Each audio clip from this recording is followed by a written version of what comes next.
नमस्कार. तर उद्यापासून नवरात्र सुरू होते. तर नवरात्रात 9 दिवसाचे उपवास असतात आणि तेच पदार्थ खाऊन कंटाळा आलेला असतो.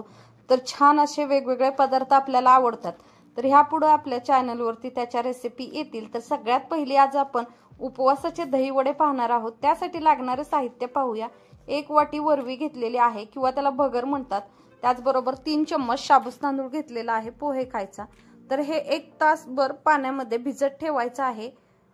जो भगर आणि शाबूत तांदूळ आहे तो छान 1 तास पाण्यामध्ये भिजवून घ्यायचा आणि भिजवून 1 तास झाल्यानंतर त्यातलं पाणी काढून घ्यायचं आहे. पूर्ण पाणी काढायचंय आणि फक्त शाबूत तांदूळ आणि भगर सुट्टी करून घ्यायची आहे.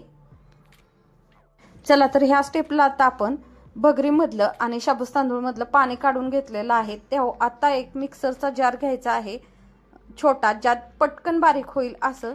आणि आता ह्याच्यामध्ये ही जी वरवी आहे ती टाकून घ्यायची.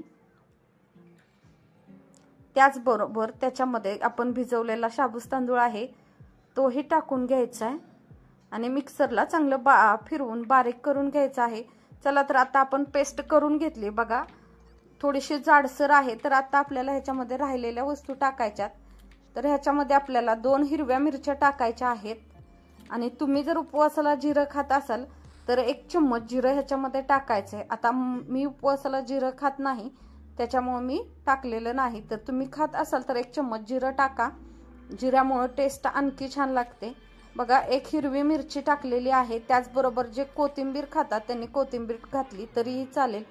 चवीनुसार मीठ टाकायचंय आणि 1 चम्मच दही टाकायचं आहे.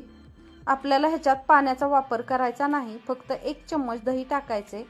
त्याचबरोबर हे परत मिक्सरला फिरवून घ्यायचं आहे बघा. एकदम घट्ट अशी ही पेस्ट झालेली आहे. अशी पेस्ट झाली पाहिजे की आपण हाताने सोडले तर वडे सुटले पाहिजेत. अशा पद्धतीने पेस्ट करून घ्यायची. चला, आता आपलं हे बॅटर जे आहे ते 1 मिनिट मी साईडला ठेवून घेते आणि दुसरं एक भांडं घेतलेलं आहे. त्याच्यामध्ये 1 चम्मच दही टाकायचं आहे. 1 चम्मच दही टाकून पाणी टाकायचं आहे. 1 ग्लास पाणी मी ह्याच्यामध्ये टाकणार आहे आणि पूर्ण असं हलवून घ्यायचंय. त्याचबरोबर ह्या पाण्यामध्ये ही चवीनुसार आपल्याला थोडंसं मीठ टाकायचं आहे आणि 1 चम्मच साखर टाकायची बघा. आणि जे आपण पहिलं वड्याचं बॅटर केलं त्याच्यामध्येही मी अर्धा चम्मच साखर टाकून घेतलेली आहे. आता हे जे पाणी केलेलं आहे आपण ते पूर्ण असं एकजीव करून घ्यायचे. म्हणजे दही आणि पाणी पूर्ण एकत्र झालं पाहिजे असं हलवून घ्यायचं आहे. आता हे साईडला ठेवून घेऊया आपण. आता बघा, आपल्याला गोड दही हवं आहे. दही वडे करतोय तर त्याच्यासाठी गोड दही तर पाहिजे. तर आता हे दही 1 वाटीत आहे ते घेतलेलं आहे मी. त्याच्यात बघा 2 ते 3 चम्मच आपल्याला जसा हवा आहे गोड प्रमाण त्याप्रमाणे साखर टाकून घ्यायची. मी 2 चम्मच मोठे साखर टाकलेली आहे. 1 चिमूटभर मीठ टाकायचंय त्याच्यामध्ये. आता मी बघा सांगते, ह्याच्यामध्ये मी काळं मीठ टाकलेलं आहे किंवा सेंदुलन मीठ टाकायचं म्हणजे टेस्ट खूप छान येते बघा. पाण्यामध्येही टाकून घेतलंय आणि आता पूर्ण असं हलवून घ्यायचंय. तुमच्याकडं हँड मिक्सी असेल तर मिक्सीने फिरवलं तरी चालेल. गाठी न राहिल्या पाहिजेत. या पद्धतीने हे दही फेटून घ्यायचं आहे. आता तुम्हाला हवं असेल तर तुम्ही मिक्सरला लावून हे फिरवू शकता.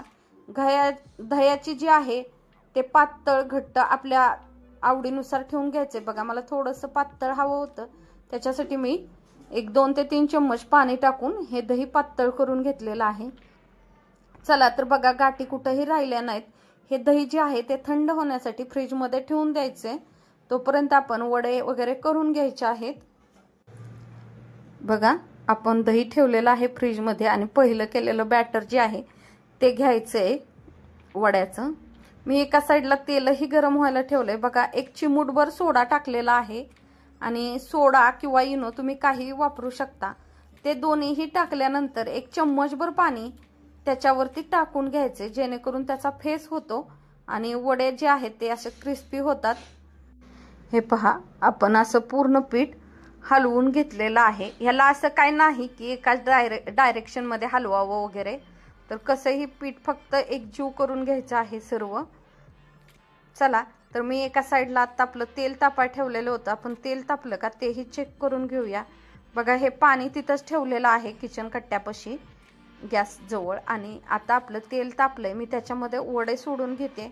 खूप छान असे कुरकुरीत वडे होत आहेत. हे पहिल्यांदा जे आहे ते साईजचा अंदाज येत नाही, तर छोटे मोठे किंवा वाकडे तिकडे असे कशाही प्रकारे वडे होतात. पण पहिल्या घाण्याला प्रत्येकाचंच तसं होतं, तर घाबरून जायचं नाही किंवा आपण त्याच्यामध्ये चुकलंय म्हणून पाणी वगैरे वापरायचं नाही.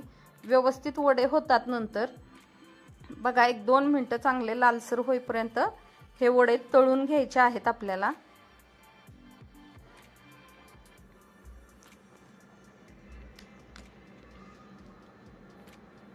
चला तर 1-2 मिनटं झालेत. आता आपले वड्यांचा कलरही चेंज झालेला आहे आणि वडे आतून तळले गेलेले आहेत.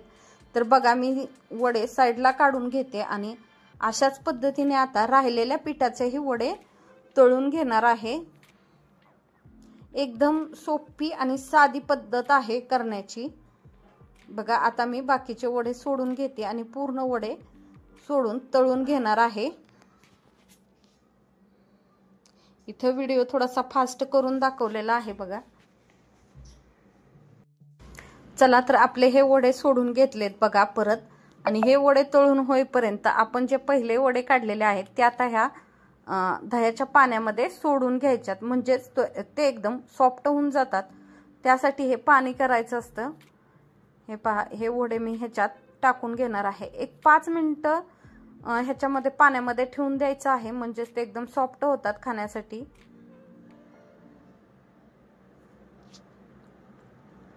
बघा पूर्ण भिजवून घ्यायच्यात. हलवत राहायचं आहे. खालची बाजू वर, वरची बाजू खाली अशा पद्धतीने करून घ्यायचंय. चला तर आता आपल्याला हे भिजलेले जे वडे आहेत ते काढून घेते बघा एका ताटामध्ये. अशा पद्धतीने थोडंसं त्यातलं पाणी नितळून घ्यायचे किंवा पिळून घ्यायचं आहे. आता हे वडे काढल्यानंतर आपण डिश तयार करून घेऊया. एकदम इझी आणि झटपट अशी उपवासाला खाणारी ही दही वड्याची रेसिपी आहे. चला तर बघा मी एक डिश घेतलेली आहे आणि त्याच्यामध्ये आपण जे पाण्यातून काढून घेतलेले वडे आहेत बघा एवढे वडे झालेले आहेत. 1 वाटी भगर आणि 3 चम्मच शाबूत तांदळामध्ये. तर हे जे वडे आहेत ते एका प्लेटमध्ये घ्यायच्यात अशा पद्धतीने ठेवून. आणि आता आपण जे फ्रीजमध्ये दही ठेवलेलं होतं ना ते काढून घ्यायचे. कारण ह्याला थंड जर दही असेल ना तर टेस्ट खूप छान लागते. दही वडे हे थंड खाण्याला खूप मजा आहे बरं का. बघा मी आता फ्रीजमधलं दही काढून घेतलेलं आहे आणि परत एकदा चम्मचनी पूर्ण हलवून घेतले. आता हे दही जे आहे एवढ्या प्रमाणात मी पातळ घेतलेलं आहे. म्हणजेच पटकन वड्यामध्ये ते दही मुरलं जावं ह्यासाठी. चला तर ह्याच्यावरून मी दही सोडून घेतलेलं आहे वड्यांवरून. पूर्ण वडे भिजेपर्यंत दही सोडायचं आहे. आता दह्याचं प्रमाण जे आहे ते आपल्या आवडीनुसार कमी जास्ती तुम्ही करू शकता. चला तर बघा पूर्ण वडे भिजेपर्यंत मी ह्याच्यावरती दही सोडून घेतलेलं आहे. त्यानंतर ह्याच्यावरती लाल मिरची पावडर टाकायची आहे आपल्याला. 1 चिमूट टाकायची. जर तिखट आवडत असेल तर तुम्ही तुमच्या चवीनुसार कमी जास्ती करा. आणि जर तुम्ही मिरपूड खात असाल उपवासासाठी तर मिरपूड टाका. आणि कोथिंबीर ज्यांना चालते त्यांनीच टाकायचं आहे. जर नसेल चालेल तुमच्याकडे उपवासाला नाही टाकलं तरीही चालेल. बघा मस्त असे उपवासाचे दही वडे खाण्यासाठी तयार आहेत. तुम्हाला आजची रेसिपी कशी वाटली कमेंट करून नक्की सांगा.